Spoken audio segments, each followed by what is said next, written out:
So it's a real pleasure to welcome everybody to this afternoon's Discovery Science breakout session.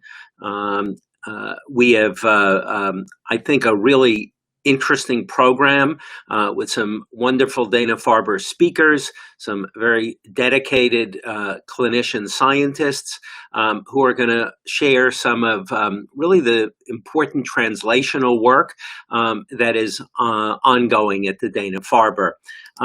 This afternoon, we're going to really focus in on the potential opportunities for applying basic science discoveries to diagnostics. New diagnostics are an important part of the overall assessments that are available to us in medicine. And when we were thinking about putting this program together some months ago, I think we all came together and thought that introducing many of you to new ways of diagnosing cancer, some early, some late, new methods, also touching upon testing and its applicability to COVID-19 and how that is ongoing in the setting of important developments in the cancer field. We'll touch upon that as well. This afternoon, Bill Hahn and Kevin Haggis are going to lead our discussion. Bill is our Chief Scientific Officer, Kevin, our Chief Research Officer. Both are active clinicians, run laboratories, and really work with other clinicians and with other scientists in bringing these new discoveries forward. So before we move forward, I just want to spend a quick moment on how to participate in the Q&A. We'll help you through it if there are any questions. But this slide just highlights for everybody a couple of the simple guidelines. Most importantly, a couple of things. The presentations are being recorded. They'll be available, so you'll be able to come back to them if you have questions or want to look back at some of the things that were said. But as well, in order to ask questions, you can go into the chat and type out a question. As well, you can hit the raise your hand feature of the system, and with that, we'll call on you and give you an opportunity to ask your question verbally. But either way will work. We want to be able to have as much interchange as possible with those who are watching us. It's really great to have such a big group together coming to listen to this breakout session. So as I mentioned a moment ago, Bill Hahn, our Chief Scientific Officer, has been with the Dana-Farber, has been a cancer researcher for many years, trained with at the Whitehead with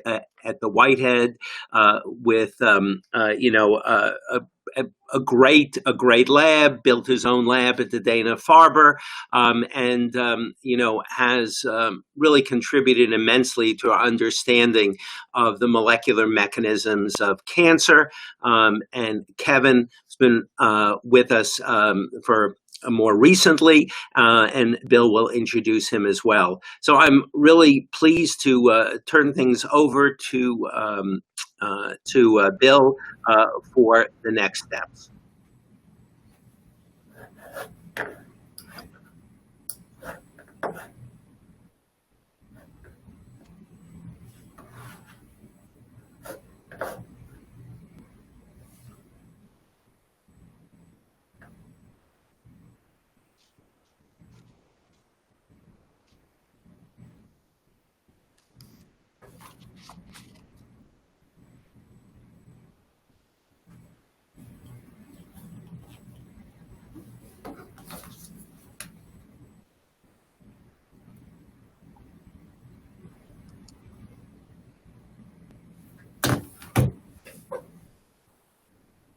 Oh, sorry about that. I was on mute. Um,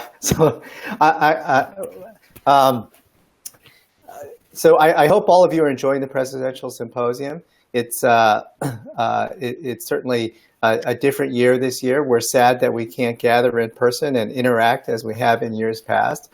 But I'm sure that we'll have an interactive session. So please use the Q&A function. I mean, this has been in the past a really wonderful time and something that I've always looked forward to because of the energy. And although we're doing this and adapting to the pandemic, hopefully we can make the best of it.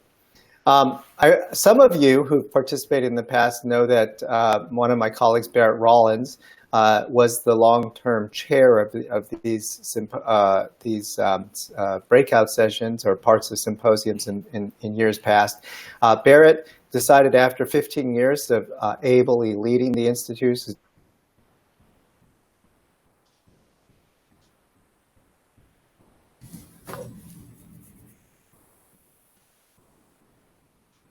for the Institute. But I wanted to just say that we're grateful for his stewardship over the last 15 years, and Kevin and I will try to step into some very large shoes. So I'd like to introduce Kevin, a good friend of mine who I was really excited that we were able to recruit as the Chief Research Officer, and just ask Kevin to say a few words about himself and coming to Dana-Farber. Thanks, Bill. As Harvey mentioned, I'm relatively new to the Dana-Farber family, although I've been a member of the Harvard Medical School faculty for the past 12 years. And events like this are something that are really new to me because they're unique to Dana-Farber. And it's a really exciting way for us to talk about our science and to get the word out that not only are we great at taking care of patients, but we're great at planning for the future and trying to develop cures for cancer. So I was really pleased to move over to the Dana-Farber in January, and I'm excited about the future of cancer research here.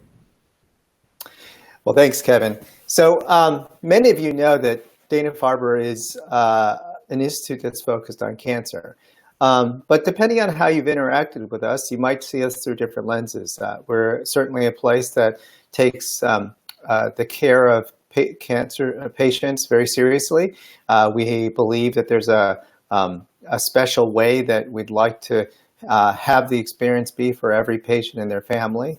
Others may know us because we're in the community and trying to promote efforts for prevention or equal access to cancer. And then many of you, and probably the ones who've come to this session, know of us as a place where research in cancer gets done. And I think even within the research enterprise at Dana-Farber, one of the most remarkable things that sets Dana-Farber apart from other institutions is that research is really embedded in everything we do, all the way from basic science discovery in the laboratory, through computational work and data sciences, through epidemiology, clinical trials, and outcomes research. And so the spectrum and depth of research at Dana-Farber is one of the things we're most proud of. And I think one of the things that we would always like to be able to say is that there's no aspect or no discipline in cancer science that we're not committed to making part of our portfolio if we believe that it's going to make a difference in cancer.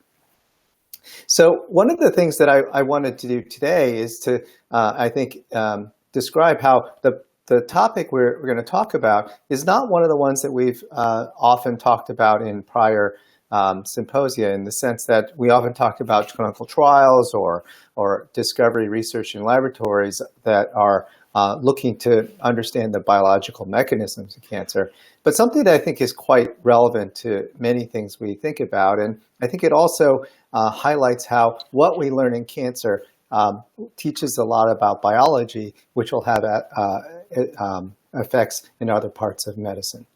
So next slide. So one of the things that, today's topic is to talk about new diagnostics for both cancer and COVID-19. And it's really the idea that there has been a breakthrough in technology and concepts that allow us to think very differently about these areas than we've been able to think about before, both in the reach and the sensitivity of how we're able to look for cancer, We know that that will have great implications on how we can detect and better treat cancer patients.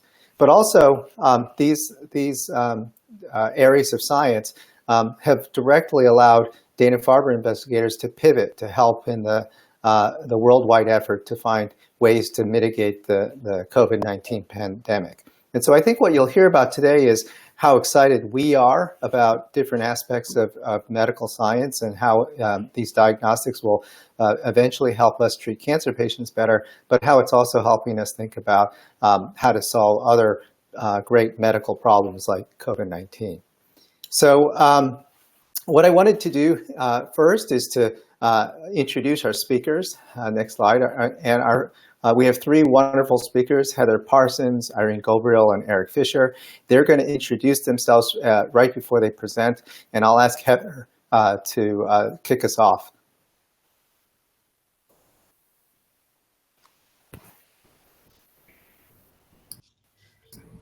Thanks so much, Bill. So I'm Heather Parsons. I'm a medical oncologist in the breast oncology group here at Dana-Farber in the Susan Smith Center for Women's Cancers. And I'm going to talk today a little bit about my work and our group's work on detecting minimal residual disease in breast cancer. And first, before we go ahead and get started with diving into the science, which I'm really excited to tell you about, I also wanted to sort of spend some time telling you how I got to this place, because I think it's, I hope it gives a little bit of insight into why I'm so excited about this. So I had a somewhat, I would say,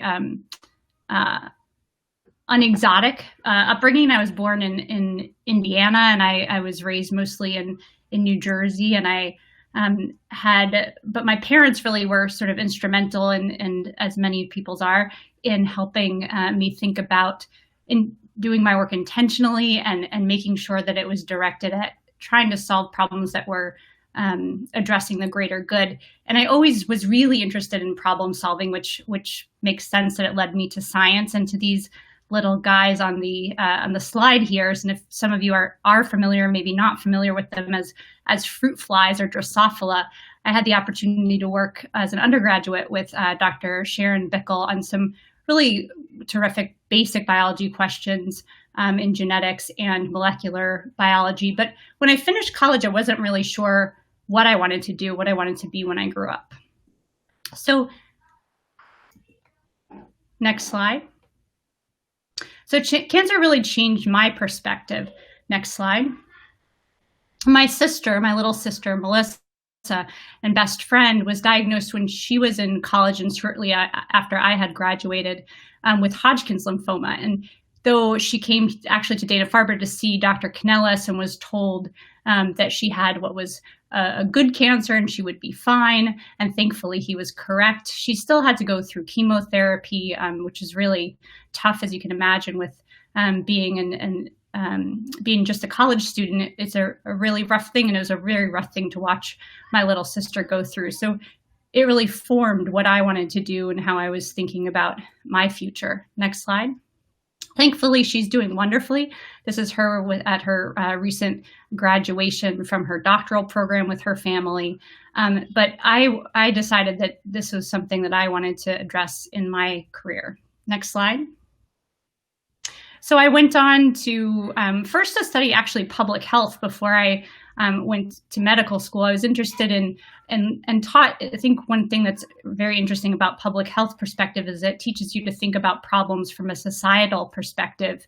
And it was complemented by medical school and learning to think about things with the patient in front of you and trying to really solve problems for that person.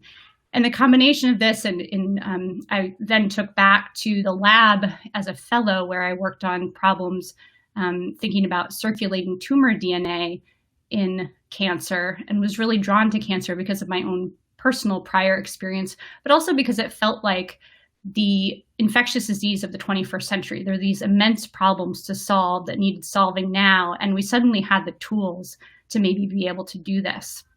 And I was thrilled to join the faculty at Dana-Farber a few years ago, where it felt really like the center of this universe, where it could both take care of patients and also address these pressing problems. Next slide.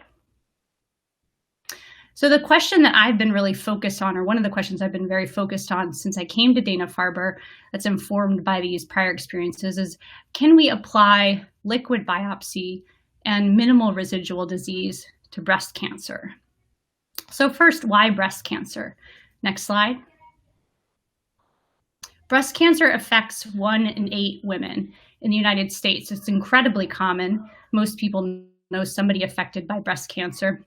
And this represents nearly 270,000 new diagnoses every year in the United States. There are more than 4.5 million breast cancer survivors, because thankfully most people do very well after a diagnosis of breast cancer. And it costs a whole lot of money to take care of these people living with breast cancer. Next slide. Thankfully, most patients are cured, but not all. Unfortunately, there are also nearly 40,000 deaths each year from breast cancer.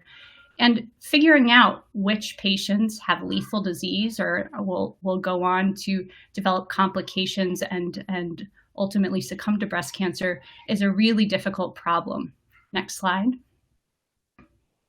And so because of this, currently we overtreat many women and we undertreat some because we can't figure out who those patients with potentially lethal disease are. Next slide. But what if we could identify minimal residual disease? New therapies to patients who need them most, and then reduce overtreatment of early stage breast cancer. We could also determine whether we can cure patients with minimal residual disease. Next slide. So step back again. What is minimal residual disease or circulating tumor DNA in breast cancer? Well, we know that cancer cells, and actually more than that, normal cells release DNA into the bloodstream. Tiny bits of their code gets released into the bloodstream. Next slide. But can we detect the tiniest bits of circulating tumor DNA, the DNA that's coming from the cancer? Well, thankfully, minimal residual disease, how we think about it, is really as a fingerprint of a patient's cancer, because each individual patient's cancer has markers in their cancer that are specific to that cancer, making a fingerprint. Next slide. So we are not the first group to think about this, certainly, but early breast cancer studies of minimal residual disease showed a lot of promise. And a first study that was done a number of years ago showed that if minimal residual disease was detected in the blood in a patient with breast cancer who had already gone through treatment, that patient was 12 times more likely to develop recurrence. And if MRD was not detected in the blood, most patients did not develop recurrence. So this is exciting, but next slide. But it wasn't really that easy because a lot of the levels of the DNA in the circulation is quite low. Most of that blood DNA is actually coming from normal white blood cells. So figuring out the sort of signal to noise is a little bit challenging. And there's an unknown time from the detectable minimal residual disease to the cancer recurrence. If you think about a very short interval, you might not have time to intervene, whereas a time of a positive test to cancer recurrence, if that's a longer time, it gives you more opportunity to do something about the finding. Some patients also don't have a fingerprint to track in these early versions of the test. You can't identify the fingerprint, and so therefore tracking it becomes impossible. So we set out to address some of these problems. Next slide. So our goals first were to develop the best possible test to detect all cancer recurrences in all patients, and wanted to entirely avoid false positives because we don't want to tell somebody that they have minimal residual disease when in fact they don't. And our second goal was to figure out, and this is really why this is a sort of the crux of the matter, is to figure out whether identifying the minimal residual disease makes a difference for patients. Because if it doesn't, then why find it? Could just make people anxious. Next slide. So the early breast cancer studies that were promising, we decided needed improvements. And together with collaborators at the Broad Institute and primarily my main collaborator, Victor Adelsteinson, developed a test to look for not just one mutation in a patient's cancer, but multiple mutations, and actually up to hundreds of mutations. To identify those, create a fingerprint that we then track in the blood, and then look in the blood samples over time after somebody has gone through definitive therapy to see if we could detect minimal residual disease. And then to take that information and correlate it with whether or not patients develop recurrence of their cancer. Next slide.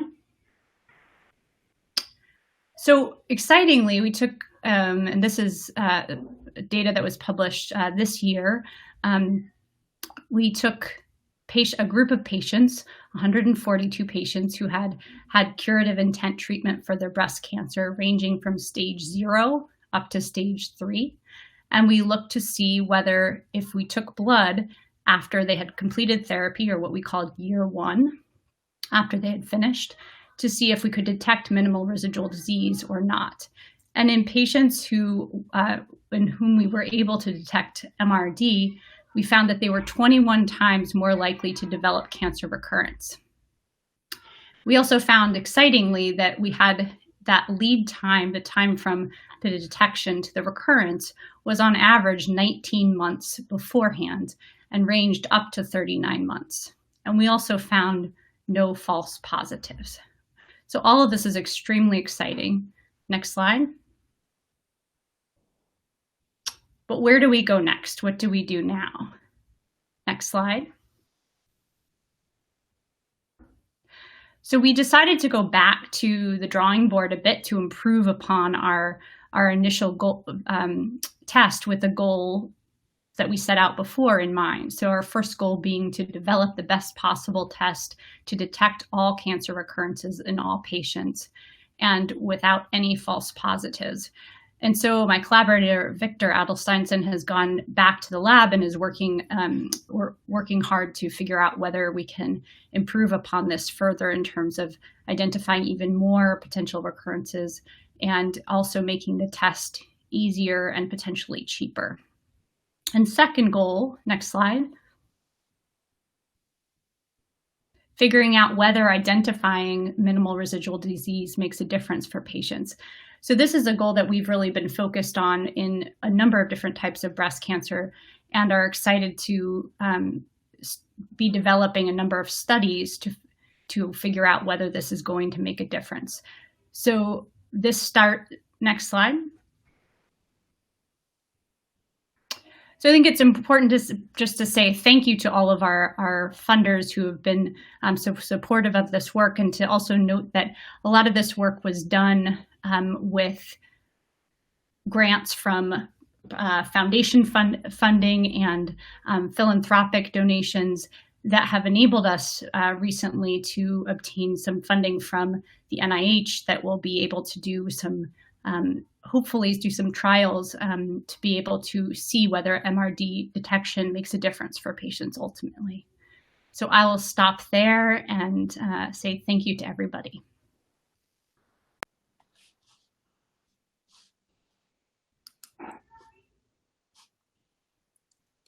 Do we have any questions for Dr. Parsons?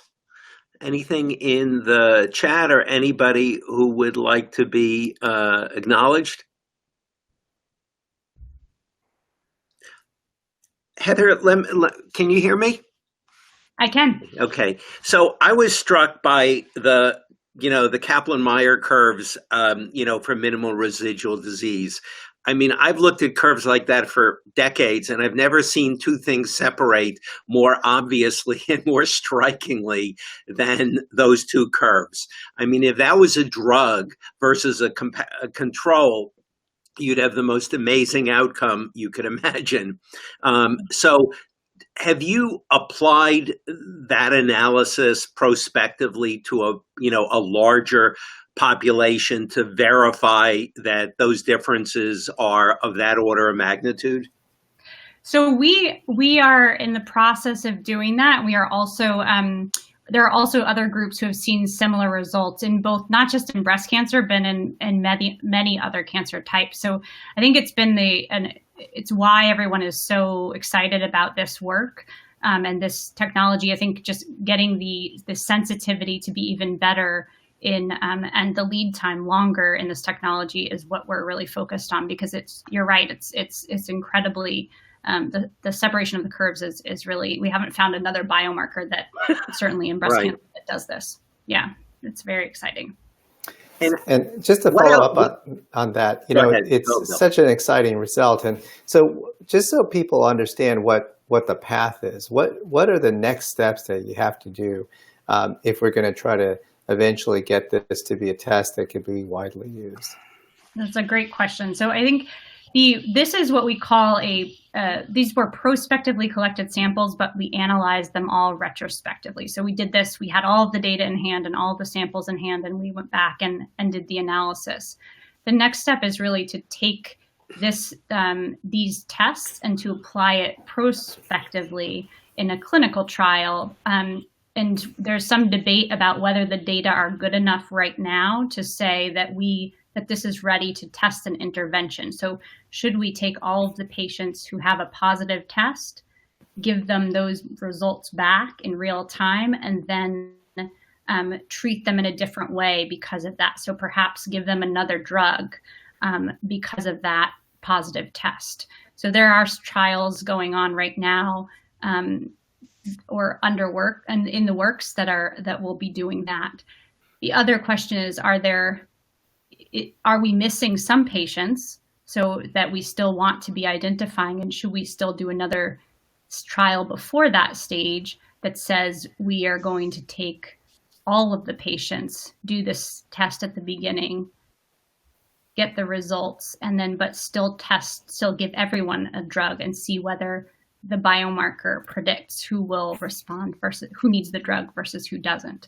And so that's the intervening step that will take still a number of years to get those data back, to get the results, to see whether those are whether this is something that we should be using in real time in the clinic. So there's still quite a bit of work to do, but I think it's very exciting times to have these results right now.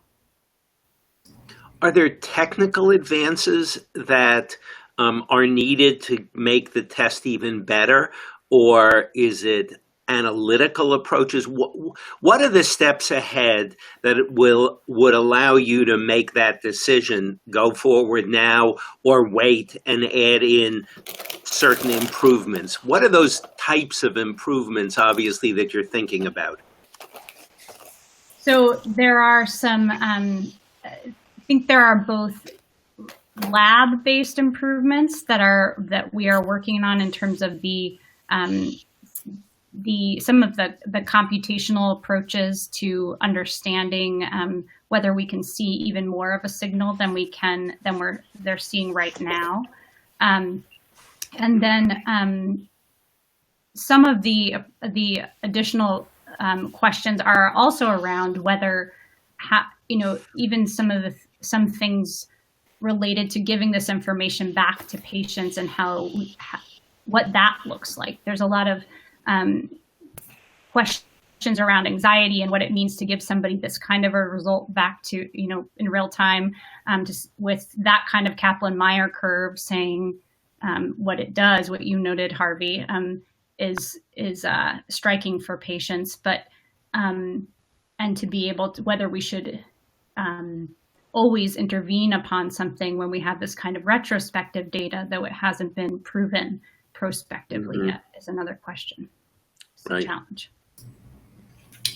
Heather, have you looked at the genetic profiles of the minimal residual disease to know whether there are any therapeutic opportunities that are revealed from that kind of information? So I think this is one of the challenges of this particular approach. So we took information from the cancer that was there at the beginning. So we always are we're using the fingerprint from the original cancer, not from the treated cancer, to then look for the cancer in the blood. But one other question that comes up is, what are there mechanisms, are there patterns of resistance that show up in the blood as the new recurrent cancer emerges that may give us some opportunities to additionally treat. And we have been thinking about ways that we could combine the two. So both using the deep sensitivity that you get from looking for that fingerprint and combining it with looking for potentially mechanisms of resistance that may be coming out of the emerging cancer as well. So we didn't do that in this approach, but we are thinking about how we could do that in the future.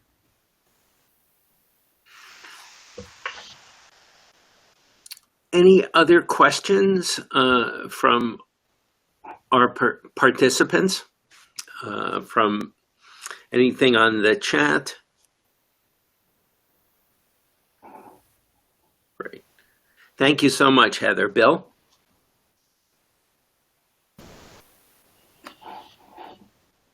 All right, so thank you, Heather. I think we're going to move on to our second presenter, who is Irene Gabriel. Thank you, Bill, and thank you, Harvey. It's really an honor to be here, and I'm hoping to be able to give you an update of what we're doing in both the lab and in the clinic on early prevention and early detection in blood cancers. So just to remind everyone that every single patient today who has a cancer would likely have had an earlier precancer condition. And in most cases, we do not diagnose that, and we do not find it because patients are asymptomatic. And the question is truly, if we can detect everyone earlier, if we can predict what will in the future happen, can we potentially prevent all of the cancers or potentially some of the cancers before they actually develop and before symptoms happen and before all of the changes happen, meaning the clonal evolution, the cancer cells changing, the immune cells changing, and potentially that could make a huge difference in the survival of every patient. And that's the whole concept of early prevention and precision interception that we're working on, not only in my group, but also through many other groups with Julie Garber and many others in the Institute. So again, just shows you how in every single cancer, you have an early precancerous condition that may last for years and years. You can think of colon cancer. There is a polyp that sits there. It could be benign for many years, and then it changes and gets some precancerous changes, some dysplasia changes. And that happens with lung cancer, colon cancer, and many other cancers. Now, in blood cancers, we have a unique opportunity because those precancerous conditions, those early lesions happen in the blood, and we can detect it in the blood. So you just heard about the power of liquid biopsies, of detecting changes at the DNA level in breast cancer and detecting relapse. Now think about doing the same thing in blood cancers early on before you even develop multiple myeloma or lymphoma or leukemia. Can I, at age 30, 40, know what will happen to me 10 years from now or 15 years from now? And we know that for blood cancers, we have three very well-known clinical entities of precursor conditions that we can detect now in our hands and can have clinical settings for it. And this is MGUS, monoclonal gammopathy of undetermined significance, big long name, but it means that it's a precursor to multiple myeloma or some kinds of lymphoma. And MBL, which is a precursor of chronic lymphocytic leukemia, and then the new entity that Ben Ebert and many others here at Dana-Farber described it, and that's called CHIP, clonal hematopoiesis of indeterminate potential, and that usually predisposes us not only to leukemia or MDS, but believe it or not, to also cardiovascular disease. If we detect CHIP mutations in our own patients, in ourselves as we get older, we may be more prone to develop heart attacks. And by detecting it early, can we potentially just start an aspirin? Can we see a cardiologist before we get that heart attack? And this is what we're trying to do here. We're trying to detect early the precancerous conditions and potentially make a difference in the survival of every patient. Now, MGUS is a very unique entity because it is actually a very common disease. If I see everyone walking down the street over the age of 50 and just pull their blood and see if they have a protein that's abnormal, antibodies that are secreted from plasma cells, I'll find 5% of the population over the age of 50 having MGUS. That's a very, very common disease. And in fact, 3 times more common if you look at the Black Americans, and they get it at a younger age. So at age 40, you may actually be predisposed to develop MGUS if you are a Black American. And if you have a family history, if your mom, sister, brother have myeloma or lymphoma, you are also at a higher risk of developing MGUS. So if you look at it, we have about 12, 15 million people walking around with precursor conditions who may come in to see us in the clinic in the future with myeloma after they get bone pain, after they get fractures or kidney failure. And yet we don't diagnose it, we don't go looking for it, and we don't even try to find it before they develop myeloma. Now you would tell me, well, what is the chance of MGUS going to myeloma? The chances are low, 1% per year. So detecting it early may not always mean that they will develop myeloma, but knowing about it is important. Yet if their numbers are higher, if they have something called smoldering multiple myeloma, their chances are much, much higher, 10% per year, and in some cases in 2 years, a 50% chance of developing myeloma. So that's an event waiting to happen. That's a fracture waiting to happen in the next couple of years. Yet again, we don't go looking for it, and we don't screen for it to try and detect it early. And we know that cancer screening saves lives. We know that in breast cancer, colon cancer, we are always trying to detect it early in every patient, because if you detect it early and prevent it and cure it early, you will make a difference in those patients. Yet in multiple myeloma, even when we detect it early, we actually tell our patients, watch and wait. Wait until you have end organ damage, which means fractures in your bones, kidney damage, in fact, sometimes kidney failure, anemia, and then I treat you. And as a physician who sees patients with multiple myeloma, I've always been so amazed that we are not capable of saying, I found this early, let me do something about it. And in fact, every patient tells me, so you found my myeloma early, and yet you're going to wait for me to have a fracture in my bones, and then I treat you.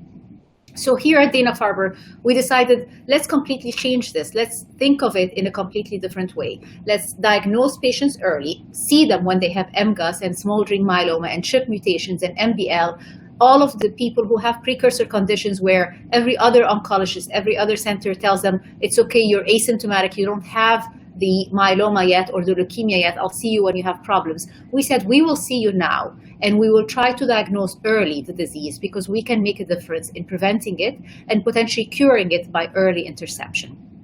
And we started the Center for Prevention of Progression, the first true center that focuses on blood cancers in early prevention and progression. And it's truly a unique center in the whole world, not just in the United States, that focuses in this area. And we said we'll look at all blood cancers, not just myeloma or leukemia. So you can see here in this picture, Ben Ebert, Rob Soifer, and many others, David Siensma, all of us working together with actually the cardiologists who see our patients who have CHIP mutations, with our psychiatrists, and with Judy Garber in the genetic counseling. So we're all working together to try and understand, can we prevent it, can we diagnose it early, and can we make a difference in the survival of patients? Sorry, for some reason the slides are moving wrong. Here we go. Now, the next step that we said is, well, that's great that we have a Center for Prevention of Progression at Dana-Farber, but can we extend ourselves to other people? And you heard it from Bill Hunt that we are not just about Dana-Farber serving the area in the greater Boston area. We're also Dana-Farber that serves as much as we can the community. And we developed a direct-to-patient access that's called PCrowd. In this case, we do not need a physician to sign the consent form. The patients can sign it online, and they can sign up to this community, basically, study, a tissue bank, but really for everyone in the United States, called PCrowd. And PCrowd is for every patient who has a precursor condition of blood cancers, whether it's MGUS or CHIP mutations or MBL. They send us their sample and they send us their medical records. And by doing that, we have over 3,000 patients who signed up over the last 6 years, and they give us serial samples of blood or bone marrow, and they tell us what's going on with their medical records, and we actually abstract the data. And by doing that, when you have this huge cohort, you can start asking big questions. What causes progression? Can I prevent it? Is the immune system important for regulating progression? What are the tumor cells that are critical for progression in our patients? Now, after we did all of this, we said, well, but patients are diagnosed incidentally. It's by pure chance that someone decided to check their monoclonal protein. Can we do something about that? Can we take it even to the next step? And the next step was starting the first US screening study. For the first time in the United States, we're screening for multiple myeloma. And that's called the PROMISE study. And it was in an effort by Stand Up to Cancer to help us develop this.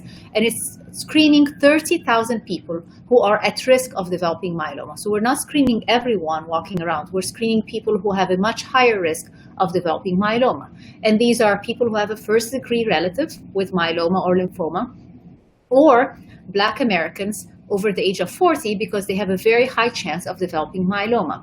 And by doing that, and again, having it available in the United States, not only in the greater Boston area, having it available for everyone to just click online and sign up to be part of the research, we are now getting thousands of patients screening to see if they have multiple myeloma, and then asking big questions of what is causing this? What are the familial incidents? Why do Black Americans get multiple myeloma more common than the Caucasians? And you can start asking all of those questions in this study.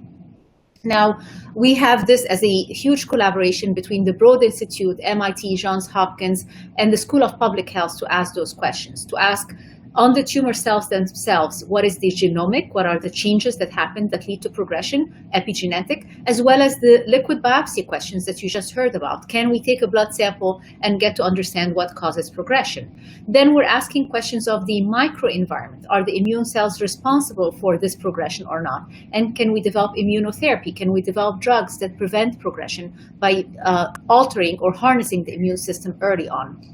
We're also asking questions of what is the contribution of other things, race, obesity, comorbidity, autoimmune diseases, how do they interact, the microbiome, all of these things can change your immune system, but can also allow the tumor cells to grow faster or slower. And we're trying to also develop imaging modalities. Can we detect it early by early imaging and therapeutic modalities in our patients? Now, we're very excited to actually say this is an effort to try and actually make sure that we have access to disparity groups. And we were hoping to make sure that we get at least 20% Black Americans to be recruited on this study. I can tell you that just before COVID, we were at 16%. And that was an effort that truly was really working on the ground, boots on the ground, trying to go and educate and help understand why myeloma is important. Why should you screen early? Why should you care about multiple myeloma in the community? And these are just some of the pictures that we had. We went to church events. We went to many other community events. And you can see here, one of our project managers was with Ayanna Presley, who really helps us understand how can we overcome the barriers? How can we make a difference in having access to everyone in this care? Now, what do we do with all of those samples? We're asking big questions. And this is just one of those studies that we started doing where we looked at the patients who have smoldering myeloma. So it's the stage just before myeloma. And we know that they may either progress within 5 years, within 2 years, or potentially within 15 years. And they may have the same clinical data. They have the same M spike and the same tumor cells. So we wanted to have a biological understanding of what are the markers that lead to progression in those patients, and can we bring those to the clinic? Can I today, when I sit with a patient, instead of telling them their clinical markers and whether they will progress or not, have a much better way of being precise in telling them if they would progress based on their genomic data? And this was in collaboration with Gary Getz at the Broad Institute, where we looked at 214 patients. Of those, 85 of them either progressed or did not progress within 5 years of their follow-up. And indeed, we found 3 markers: MYC alterations, MAP kinase mutations, and DNA repair mutations that were significantly different in predicting for us people who would progress. And these were even better than the clinical markers. But if you put them together with the clinical markers, now you have a precision that's much better compared to just looking at clinical markers. And indeed, we're bringing this now to the clinic so that we can have it available for every patient who has a precursor to myeloma. And we can potentially tell them in a better precision whether they do have a much higher chance of progressing to myeloma, and they should consider therapy, or they do not, and they may not want to go on therapy right now. And not only we're looking at it in the tumor cells, in the bone marrow biopsy, we're also bringing it into the blood as you've heard before, with the liquid biopsies. Now, the next step that we asked is, can we also look at the immune system? We know that the immune system is critical for allowing this clonal progression, for allowing certain cells to keep growing, or sometimes preventing those cells from growing, even if they have bad genetic abnormalities. So we started doing something called single cell sequencing, looking at the single cells in the bone marrow microenvironment of people who are healthy, MGUS, smoldering myeloma, or having overt myeloma, so all the stages of the disease, and asking the question, which immune cells are changing as you progress, and can we use that to develop therapy in the future in our patients? And you can see from this cartoon, basically, even at the stages of MGUS, even as early on as MGUS, where there is a lot of people walking around with this MGUS and thinking it's a benign disease, we actually found that the immune cells are already changing at that stage. The NK cells, the T cells are already changing. And that's critical because now we have 15 million people walking around with a potentially immune system change that may be affected by COVID-19, that may be affected by response to vaccines, that may be affected by so many things, not just progression to myeloma, but just in general, our immune system alterations in the current era of infections and pandemics. And then as you go on to progression to smoldering myeloma and then to active disease, we found certain cells are changing already, and potentially these could be used for immunotherapy, which is what we're developing right now as early interceptions for our patients, developing bispecific antibodies immunotherapy to prevent progression in our patients with multiple myeloma. And again, this is the COVID-19 response that we had. We said, well, we have all of those patients walking around with immune cell alterations. Their immune cells are dysfunctional, and yet they don't know about it. Can we ask big questions in our studies? So within PROMISE and PCrowd, we are launching now a study called IMPACT. And IMPACT will be testing for COVID-19 antibody, but also checking immune cells, single cell sequencing of the peripheral blood, of the blood of all the people who sign up on this study, and asking questions. What happens to a healthy versus an MGUS patient versus a myeloma patient when they get infected? What happens when we get the vaccinations? What is the immune alteration that will happen in our patients? And these are critical questions that will help us understand how to respond to the current pandemic, but also what will happen to our patients in the future and their immune response in general for so many other things, other vaccines, other antibodies, and other treatments. Now, the final piece of information that we have here is, let's truly prevent progression. Let's make therapeutic interventions available for our patients. And we know that that can happen already from 2 large randomized studies that try to treat early patients with smoldering myeloma. Now, they use conventional drugs. They use lenalidomide and dexamethasone to prevent progression. And what we're building is the next step, is the new era. We want to develop precision medicine. We do not want to just treat everyone the good old-fashioned way. We want to genomically understand what's going on with your body, with your own cells, with your own immune cells, and then develop a special therapy for you, an individualized or precision therapy that will work on this patient and not on every other patient, that is unique to prevent progression or to potentially cure the patients before they develop active multiple myeloma. And this is by thinking of all of those genomic immune alterations, putting them together, and then developing therapy that is truly precise for those patients and not just for every patient who's out there.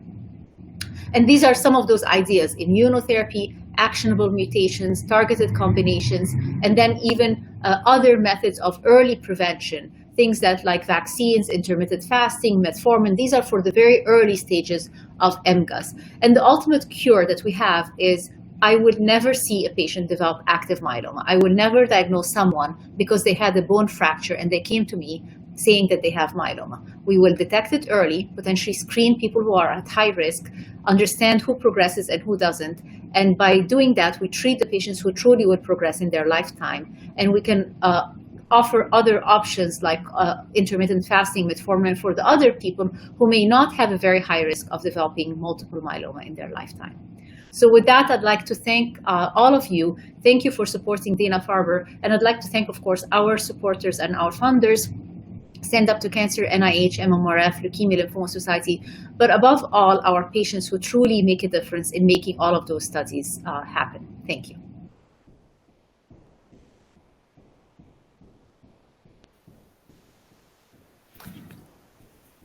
Irene, that was great. Fabulous presentation. I think we're ready for questions from the participants.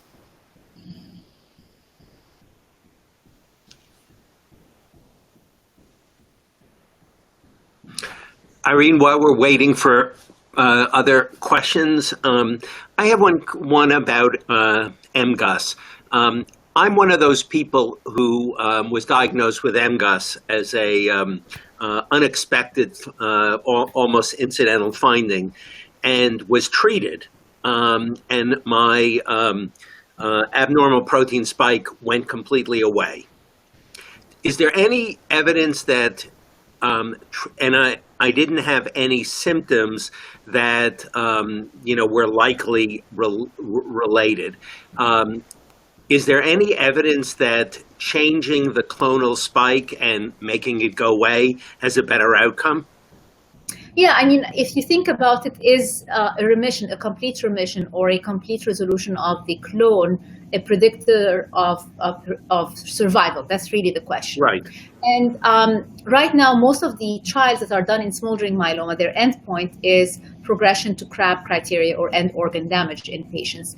And the question is, can you use a surrogate of MRD negative disease or complete remission that will tell you what will happen to those patients so that you don't have to wait 10, 15 years from now to have that answer?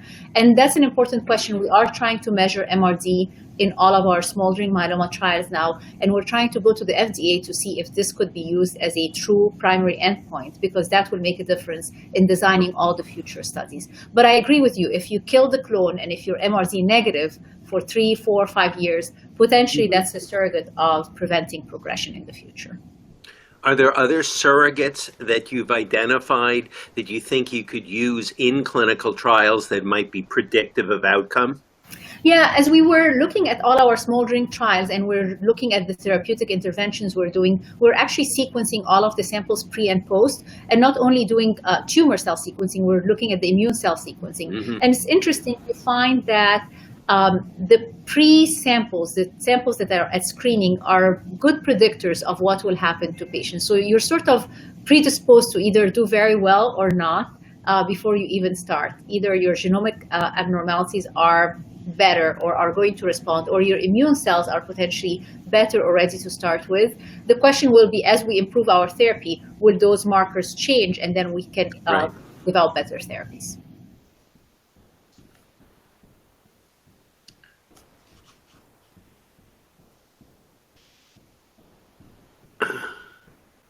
So there is a question on protein degraders in early detection of myeloma. So that's a wonderful question, and actually we are collaborating now with many people on protein degraders, and we're trying to develop our own protein degraders actually, with the idea that now you can target things that were not targetable before. So lots of things to be done. The problem is, as we develop anything new, we have to make sure that it's safe, it's okay to use in myeloma before we bring it into the early asymptomatic stages, although we're trying to also change that and bring things as early as possible. Irene, I'm interested in your large population-based study. Will that allow you to understand the molecular reasons for cancer disparities between populations? Yeah, it's a great question. So with the PROMISE study, and again, trying to recruit 30,000 individuals, I can tell you, is taking from me more than anything else. I never expected myself to be working in this area of trying to recruit more. But it's really opening for us the door for so many things. Why would Black Americans get myeloma more often? How do we reach into the community and build trust and build confidence and provide for them care, not only for myeloma, but potentially for prostate cancer, lung cancer? I mean, it's opening for us doors in disparity that I never thought I would get into. And as we're getting into it, we're getting more and more opportunities to truly make a difference. And it's just a wonderful time, especially now, especially these days, to feel that we are doing something that is useful, that is helping people, that can make a difference.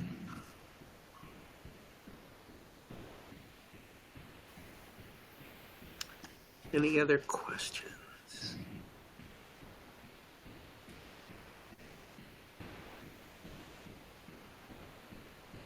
How far along are you in the 30,000 patients? I think you said. How long do you think it'll take you to get to that number?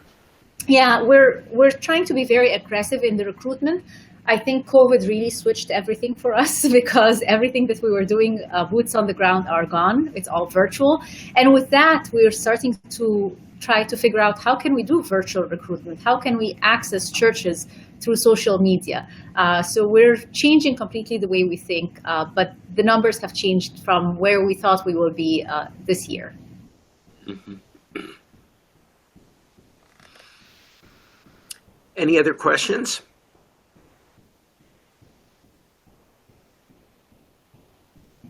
Bill? All right. Well, Irene, thank you so much for that wonderful presentation. Thank you. We're going to switch gears here and move on to Eric Fisher.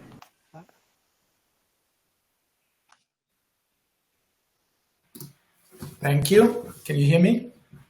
Yes. Perfect. All right. It's a great pleasure to speak to this audience, although I have to admit I would prefer speaking and looking at some faces. It's always still an unusual experience to speak to a blank computer screen. What I talk to you about today is really an effort we've been doing over the last 9 months or so to respond to the COVID-19 crisis and helping people around us. And it's a bit of an unusual area for my lab, and so I'll also try to give you a bit of an impression of what we do in normal times. But it's really, I think, a testament to the excellence and the collaborative nature that Dana-Farber is in the larger Boston community. But let me also tell you a few words about myself. I've been at Dana-Farber since about 5 years, so not that long. I was born and raised in Germany and really grew up with a passion for engineering. There wasn't anything that I wouldn't take apart, and I think that has really carried through and still is part of what I do today. Out of school, the system in Europe is a little different, and many people play around between school and college. And so I was brought up in the midst of the first tech boom and started doing technology and was involved in starting a information technology startup.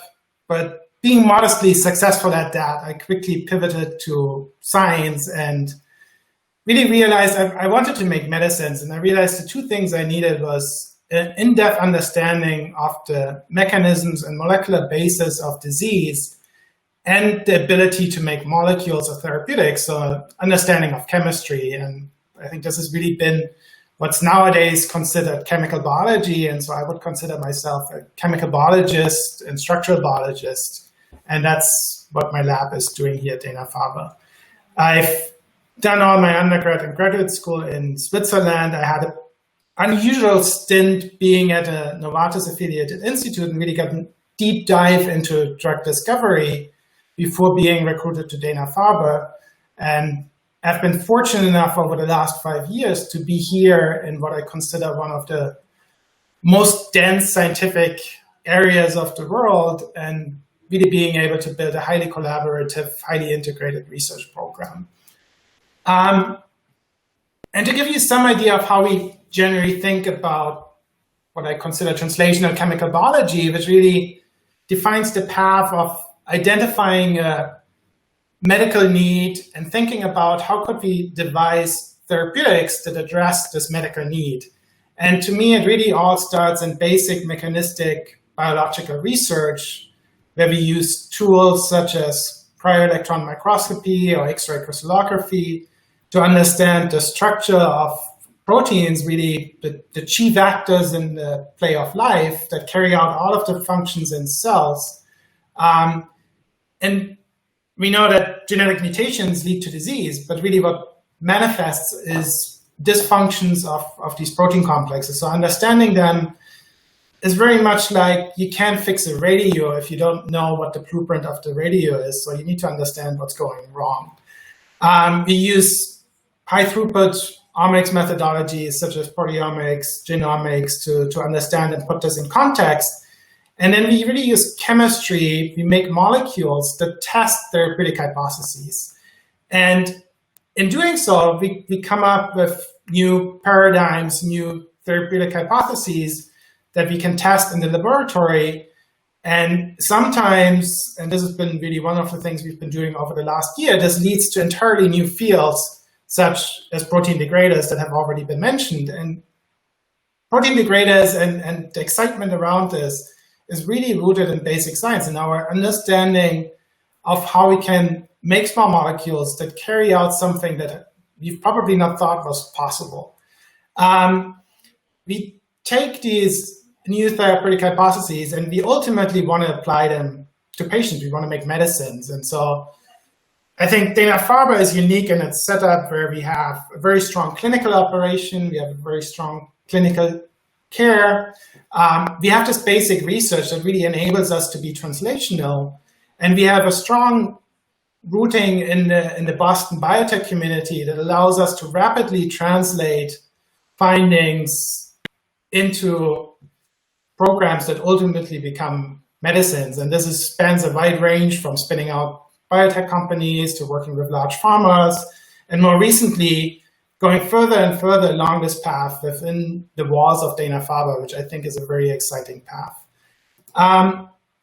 You can't do everything, so my lab is really focused on a couple of areas. We're, as I already mentioned, heavily involved in targeted protein degradation or small molecule protein degraders, and working with a large number of labs at Dana-Farber.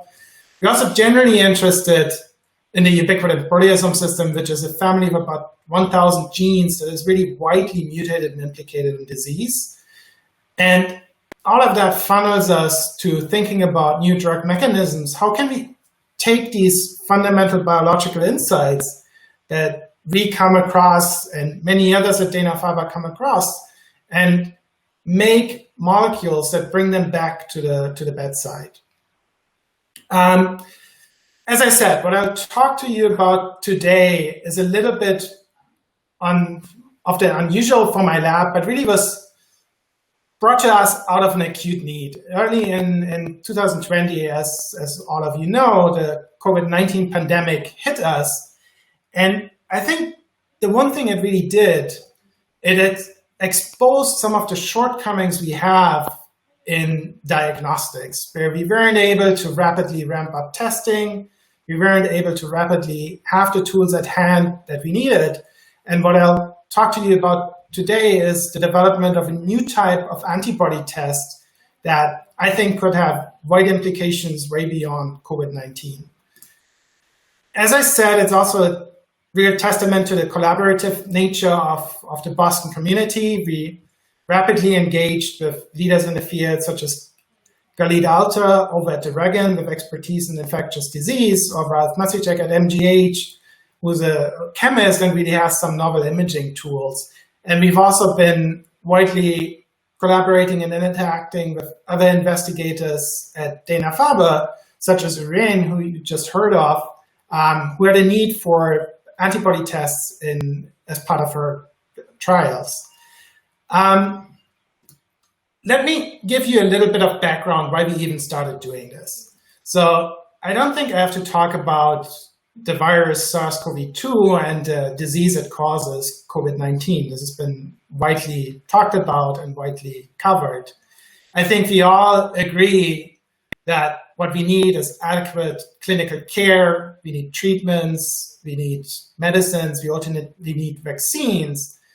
But I think it's also become very evident that for this pandemic and potential future pandemics, we really need data-driven decisions. And part of that is PCR testing of acute disease, but it's also really an understanding of what is the spread of the disease, how much, one of the initial questions we asked, how prevalent is this already within our workforce? How many people had it? And the PCR test is not going to tell you, because it has a very small window where you can detect the acute disease. But every person who's been infected or exposed to the virus is going to develop an immune response. And let me just quickly tell you in very simple terms how this works. So if a person is exposed to the virus, and some may never contract it, but with this virus, most people contract it, they become infected and the virus replicates in the body. the body is ultimately going to fight back, and fortunately, in many cases successfully, is going to eliminate the virus through a multitude of mechanisms, amongst others, developing an adaptive immune response or developing antibodies that specifically recognize this virus. And these antibodies are going to persist post-infection. So once you recover and a person is fully healthy, shows no symptoms, the person will still have these antibodies. And we can use these antibodies, if we can detect them sensitively, we can tell who had been exposed, infected with COVID-19. These antibodies are also developed in asymptomatic people, and I think that's a key here because it really gives us an idea of the prevalence across the population. And for us, it started with the simple question, can we tell who amongst the Dana-Farber employees had been exposed to COVID-19? Because that would possibly give us data that helps guide our decision-making about safety precautions, understand how disease is transmitted within a hospital environment, and also give us a general sense of prevalence in the broader Boston population. And we've quickly put this together in March and really bootstrapped testing. It's a big team of multiple people involved. But it also exposed the shortcoming of current technology. And that's, I think, where my engineering mind comes in. The assay that's commonly used in a clinical setup is an ELISA, which is an immunoassay that detects these antibodies. And the daily capacity, the way we set it up at Dana-Farber, is about 200 tests. The costs are significant, and it really isn't that straightforward. And I spare you much of the details, but the technical challenge comes down to the protocol where, don't try to read this, but it's essentially 24 of sequential steps.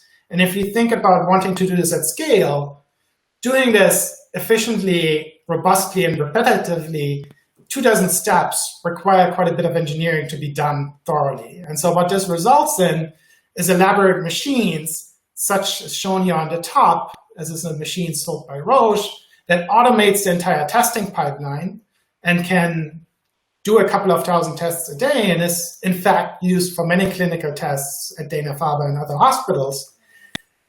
But we don't have unlimited supply of these machines. So when you face an unusual situation such as COVID-19, do you take all routine lab tests off these machines? Do you use these machines solely for testing for COVID? Probably not, because you would sacrifice care for other patients. So we asked, can we simplify this process? And from an engineering point of view, I just simply didn't believe this was necessary to be so complicated. And what we set out to do was two things. We wanted to have an assay that is scalable, capable of potentially running millions of tests, test the entire population if needed. But we also wanted to have a test that doesn't require major lab equipment. So it could potentially be run in less developed countries, in remote locations, small hospitals, small community places, and just take away much of the pain of these existing tests. And again, I think COVID for us was the trigger to do it, but this is a more general need. And I'm going to show you now a few slides of really data and give you some in-depth insights on how the tests work and how it performs. And then I'll close the loop again to give you the high-level interpretation. So what the fundamental problem really is we need to find a needle in a haystack, because our body makes antibodies for every infection we go through. Over the lifetime, that's many. So the specific antibodies we are looking at are really a needle in a haystack, 1 in a billion or less. And so the way common tests work is they try to amplify the signal. So you have a process where you make this one antibody have a strong signal, almost like you make one firefly B20, B30, and so shine brighter. The problem is you always end up with some signal that's unspecific. So you try to light up a whole cohort of fireflies, some light up that shouldn't. So we thought, can we make this different? Can we make the signal just outlast any other signal? And there's a technology that commonly is referred to as time-resolved fluorescence energy transfer that does exactly that.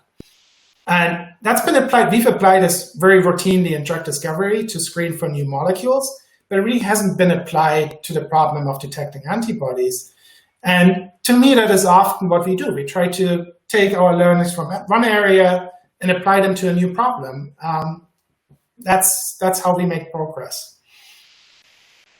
We also use our understanding of structure and molecular basis of how things work. And I'm going to spare you the details, but this is the spike protein of SARS-CoV-2 to which the antibody will develop. And we can use this molecular understanding to really make a very specific signal. And if you have a very specific signal and basically eliminate all background, we don't need to amplify the signal because we no longer have a background that we need to discriminate against. And that's basically how it works. So this is now real data. And it was actually amongst the first data sets we collected. It's 100 patients that are confirmed positive and 200 patients or pre-pandemic samples in this case, so confirmed negative. And we were just blown away that what we saw was we detected every single person who had developed antibodies, and we did so with 100% specificity, so we had no false positives. And really what we achieved is remarkably because we have a flat background. And if you take the commonly used tests, and this might be hard to see, and you would still say this is pretty much not much signal for the negatives or the healthy controls here, but this is much more often noise level in the background. And that is what requires us to amplify the signal, because now we have to discriminate against this noise. We've then fully validated this assay, and it has a reproducibility and repeatability that is incredibly high, which really is due to the simplification of the process. We don't have so many repetitive steps. We don't have so many washing steps. It's like assembling a car. And I think what many people have on their minds these days is the difference between a combustion engine and an electric car. One of the reasons an electric car assembly line is simpler is because they have way fewer parts. And that is comparable to what we have here, where we have way fewer steps, and so that makes the assay more robust. It can be run without technology. It really can be done in any lab. And we've also shown that it's rapidly extendable. So we can just swap this piece that is recognized, which in the case of SARS-CoV-2 is the spike protein. We can swap it for a different antigen. We can detect malaria. We can detect antigens. And there's no reason to believe that this couldn't replace many of the immunoassays commonly used in diagnostics these days. We can also use the same technology to look at new applications. Again, in the context of SARS-CoV-2, one of the applications we wanted to look at is the ability of patient serum to neutralize the virus, which, as you may know, has been used as a therapeutic where people are given convalescent serum to hopefully have antibodies in there that are able to neutralize the virus. If you would know that a priori, that would be beneficial. And again, the same assay setup is able to distinguish efficiently between neutralizing and non-neutralizing serum. One final slide before I conclude is I've shown you this process of the previous assay on the top, which is these 24 sequential steps. The new assay really is just 2 steps. We mix the sample with a testing reagent, and we put it on a plate reader, and we read a signal. And we get the same or a better output than we get from multiple sequential steps. It also cuts down on reagents used. So every dot on the bottom right is 3 liters of reagent. For 200,000 ELISA tests, which is the commonly used protocol for antibody tests, you need about 400 liters, while with the new assay, we just need about 3. And in terms of storing lab space, waste, this is a big difference. So I think to summarize, where we are here is really we've developed and we've really applied learnings from different areas of science and broadly collaborated with people who know what the need is, who know what the problem is, to develop a new diagnostics platform that is generally applicable to serological tests for infectious disease, but also for cancer markers and other applications where you currently use immunoassays. We fully validated the assay using common FDA guidelines, and we see superior or equivalent performance to any of the commercial assays out there. So with this, I want to thank really all the people involved, all the people in the lab, all the people we've been collaborating with, people who funded this, you for listening, and I'm happy to take any questions.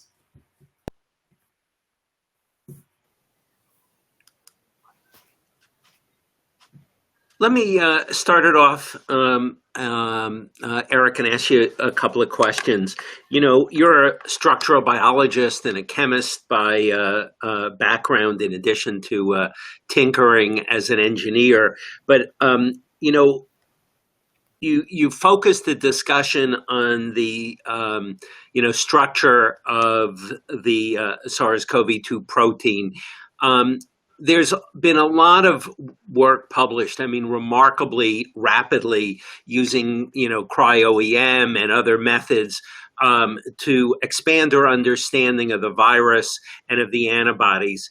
What's your take on how that's being translated into therapeutic approaches, either small molecule approaches, much like in cancer, or antibodies, you know, that of which there now are many. Some appear to be a bit ahead of others, but there's so much development ongoing in this area, and it's so much in the news, but it's really, a lot of it's built on, you know, the sort of developments you talk about in structural biology.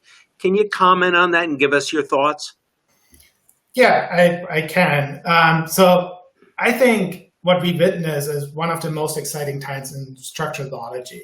I think the last couple of years being a structural biologist, and really the development of cryo-EM has transformed the field. And that's what we see in SARS-CoV-2, where weeks after the first genome of the virus was sequenced, people were publishing the first structures of the spike protein. And that's unprecedented. And I think 5 years ago, we wouldn't have been that just wouldn't have been possible.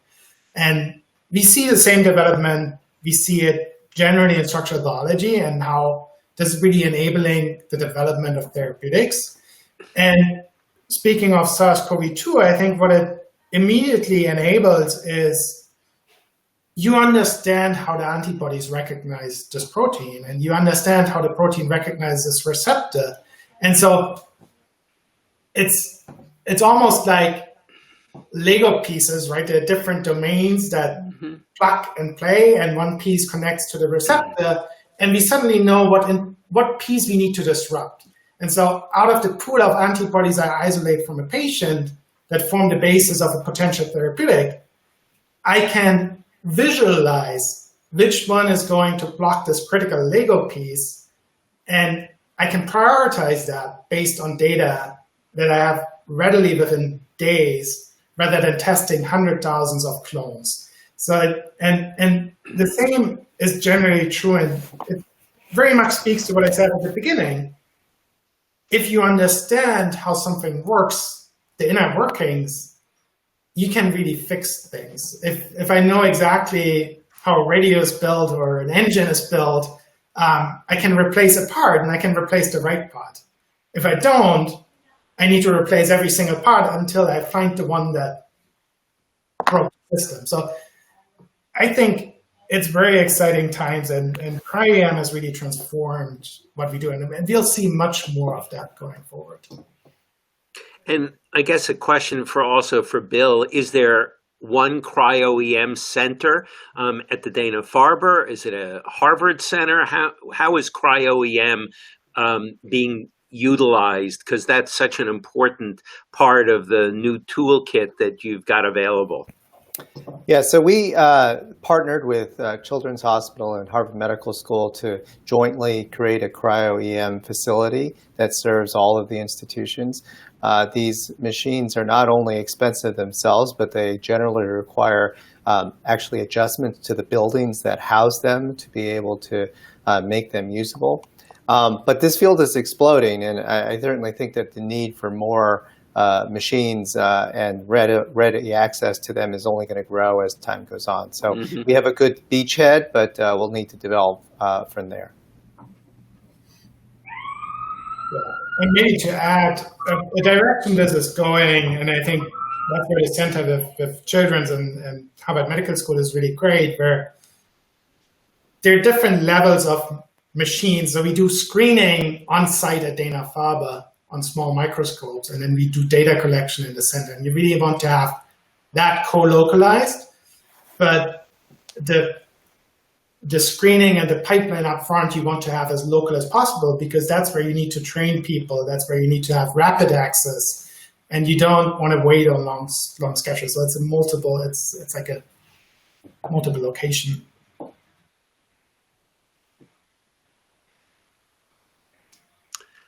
Any other questions from the participants who are signed on?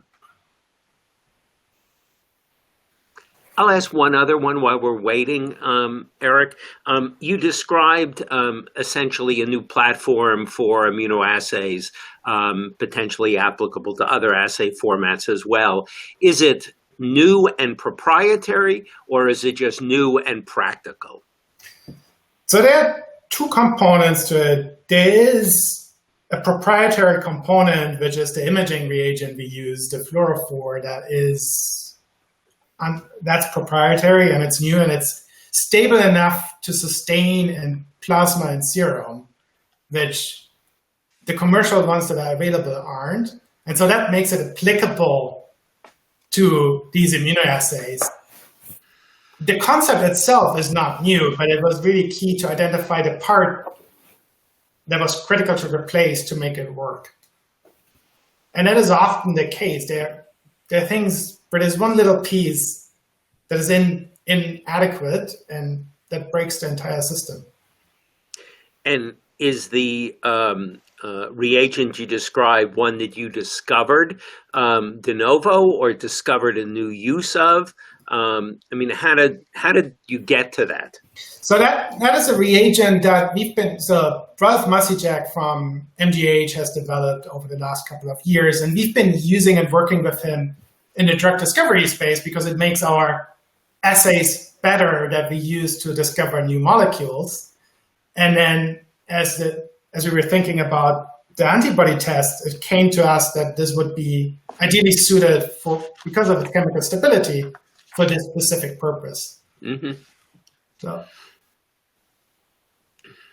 and it opens new opportunities now where you can think about microfluidics and how to further simplify, because you have such a simple detection step that doesn't require any immobilization on plates. It's an in-solution mix and read assay.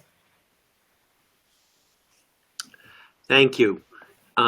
Bill, any further comments as we near the end of this session? No, I wanted to thank all the speakers for wonderful presentations.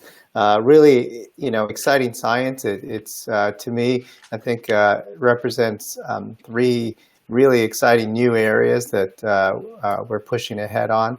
I want to thank all the participants for being part of this session. I think we have some words from Dr. Glimcher.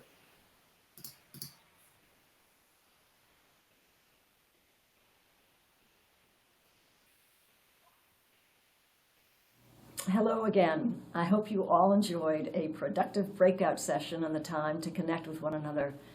Please accept my sincere gratitude for your participation. And again, I would like to thank Dana-Farber's trustee and faculty chairs, whose names you'll see on your screen, for leading today's discussions.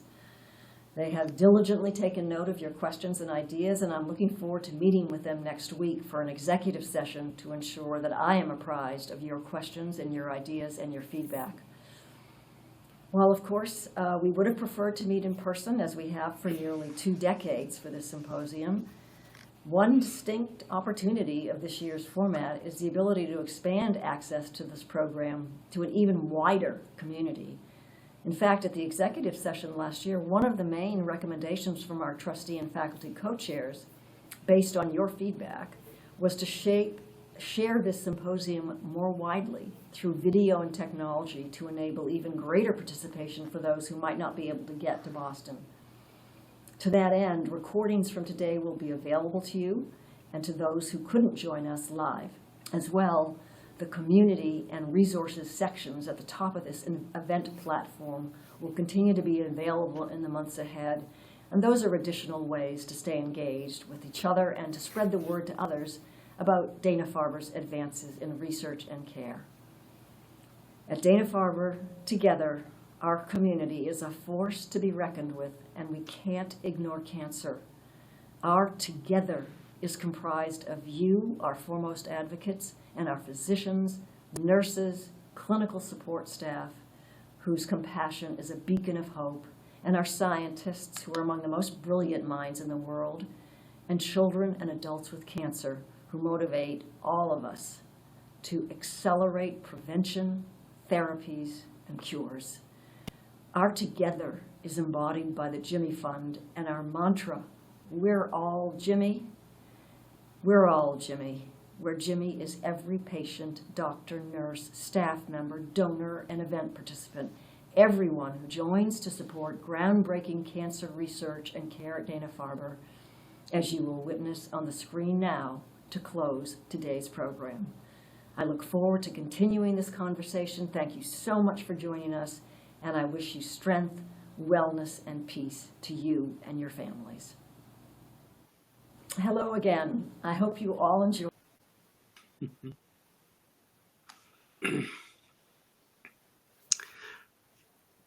Let me just wrap up and thank everyone, all of our participants for joining in, to Bill and Kevin for co-chairing the session with me, and to all of our really extraordinary speakers. When I think back to a few months ago, as we contemplated putting this program together, there were so many topics we could cover and wanted to cover. We hope the 3 that we chose today were interesting, engaging. I guess more important than anything, if any of the participants, any of the folks who have listened in have ideas for next year, please let us know. Let us know through your contacts at the Dana-Farber. Let us know what you'd like to hear about next year. And if you have questions now, things that we touched on or you still would like to hear about from any of the speakers or any of the co-chairs about programs at the Dana-Farber, let us know. This is not the end of the interaction.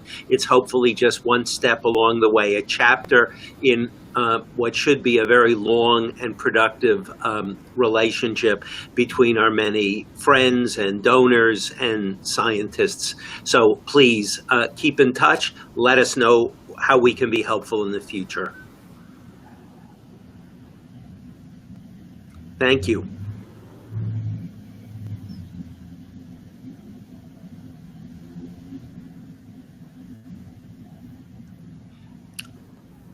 I think that wraps up the session. I don't think I see any. Let me look.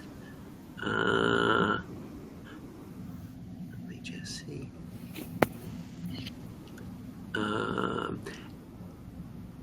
Irene and Heather, if you would like to make any follow-up or final remarks, please feel free to.